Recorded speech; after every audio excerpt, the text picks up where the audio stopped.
Clint Bentley's Train Dreams is a movie defined not only by its emotional weight and sweeping sense of time, but also by the quiet, reverent beauty of its cinematography.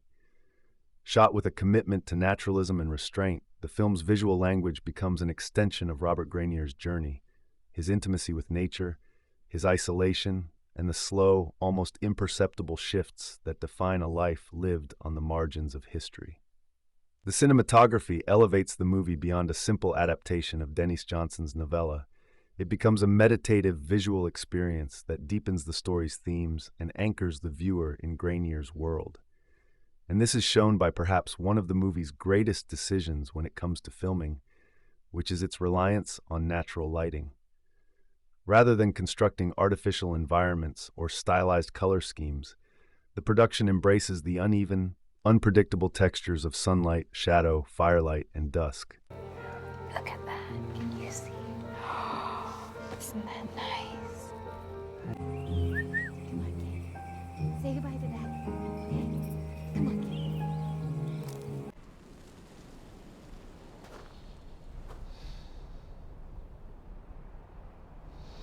kid. Puppy's really yours. What are you doing all the way out here?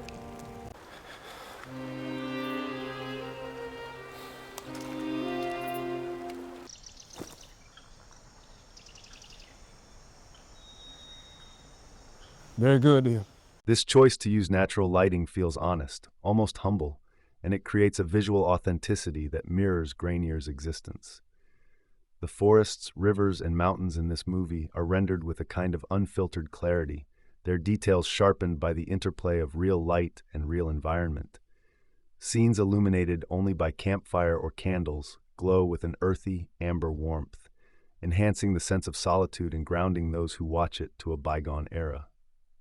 It is as if the movie refuses to manipulate nature, choosing instead to observe it, to honor it, and to allow its inherent beauty to speak. The framing choices further support this grounded aesthetic. The use of top-angle and low-angle shots serves a subtle but powerful narrative function. They reinforce nature's dominance over the human figures within it. Characters often appear small, dwarfed by towering trees, vast expanses of sky, or the geometry of the railway cutting through wilderness.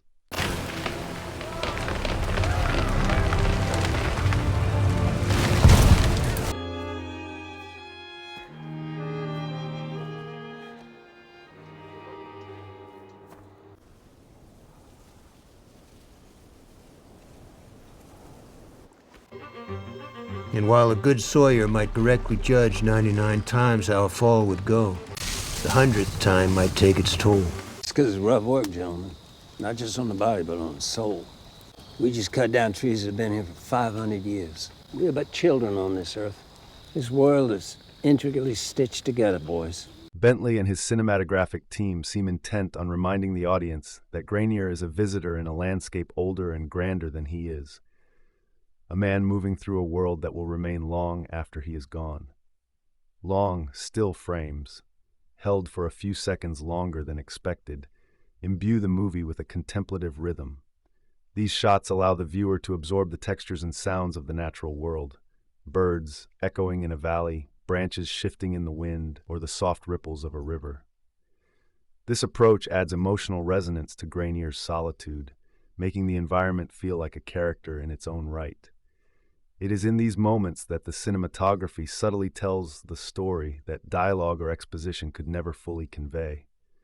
The camera's patience mirrors Granier's own quiet endurance, inviting you to sit with him in silence and reflection. The result is a humbling visual perspective that echoes the film's themes of time, impermanence, and fate. All of a sudden, life made sense to Granier, as if he'd been pulling hard the wrong way.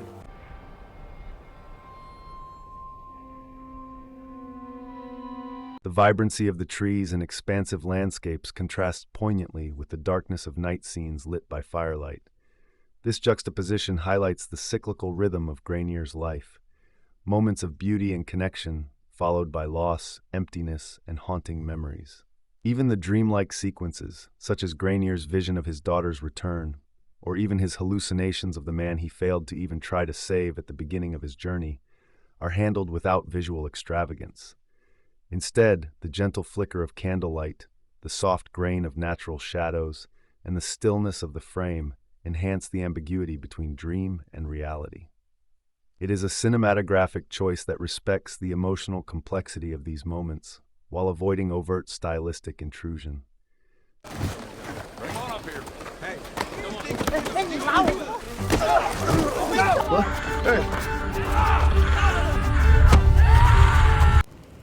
Don't you think it's too much?